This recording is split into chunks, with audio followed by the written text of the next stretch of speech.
इस दौरान आपकी कैंपेनिंग भी लगातार जारी है। किस तरीके के एलिगेशंस हैं, आपके उम्मीदवार के भी एलिगेशंस हैं पुलिस को लेकर? देखिए, पुलिस प्रशासन कुदरती के अंदर लगातार लोगों पे दबाव बना रहा है। कुछ समाज के लोग या कुछ समाज के गांव जो होते हैं, उन गांवों में जाकर वहां पे वोट ना डालें ऐसी बातें की जा रही हैं, दबाव बनाया जा रहा है। अभी खास करके हम लोगों को पता पड़ा बीएलओ द्वारा, पुलिस के आला इंस्पेक्टर्स द्वारा लोगों के चिन्हित करके वोटर आईडीज उनके रखे जा रहे हैं। ये वोटर आईडी लेने की क्या वजह है? और जब वोटर लिए जा रहे हैं वोटर आईडी, तो उनका लिस्ट जो होती है उसमें से भी नाम को टिक किया जा रहा है। इन वोटर आईडीज का 20 तारीख को किस तरीके से इस्तेमाल हो सकता है? मेरा अनुरोध चुनाव आयोग से यह है कि कुदरती की इस स्थिति को तुरंत देखें, जहां पे पुलिस के आला अधिकारी अपने सिविलियन ड्रेस में लोगों के बीच में घूम के वोट की अपील कर रहे हैं और कल को वही चुनाव कराने की जिम्मेदारी लेंगे, तो चुनाव आयोग को देखना चाहिए और शीघ्र ही नए अधिकारियों को यहां पे करना चाहिए। और हमने मांग ये भी की है कि लोकल फोर्स की जगह सेंट्रल फोर्सेस यहां पे चुनाव कराएं। लोकल फोर्सेस का काम शांति बनाना है। अगर लोकल फोर्सेस ही आईडी चेक करेंगी, पर्चियां चेक करेंगी, तो मैं समझता हूं ये चुनाव आयोग के गाइडलाइंस की अवहेलना होगी।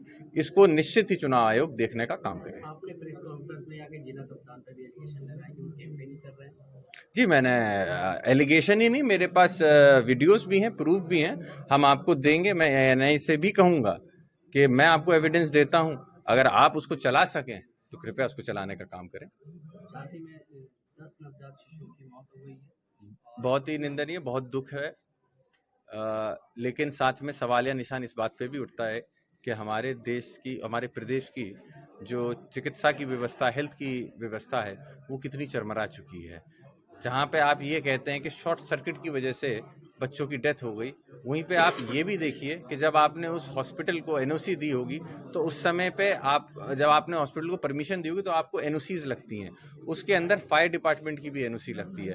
आपको पूरे हॉस्पिटल के अंदर स्प्रिंकलर, वाटर स्प्रिंकलर लगाने पड़ते हैं, ताकि कहीं भी छोटी सी भी अगर फायर लगती है तो वो ऑटोमेटिकली कंट्रोल की जा सके। वो क्यों नहीं चले? क्या वजह थी उसकी? क्या आपने उसका रखरखाव नहीं कर पाया? ये सारी चीजें देखने के लिए हैं। तो ये सवालिया निशान उठता है। जांच होनी चाहिए, लेकिन निष्पक्ष जांच हो। और प्रदेश से मैं उम्मीद तो नहीं करता हूं कि प्रदेश की सरकार इसकी निष्पक्ष जांच कर पाएगी। घटना स्थल पर ब्रजेश पाठक जी पहुंचे थे, डिप्टी सीएम जो है, उनके आने से पहले वहां पर चूना डाला गया।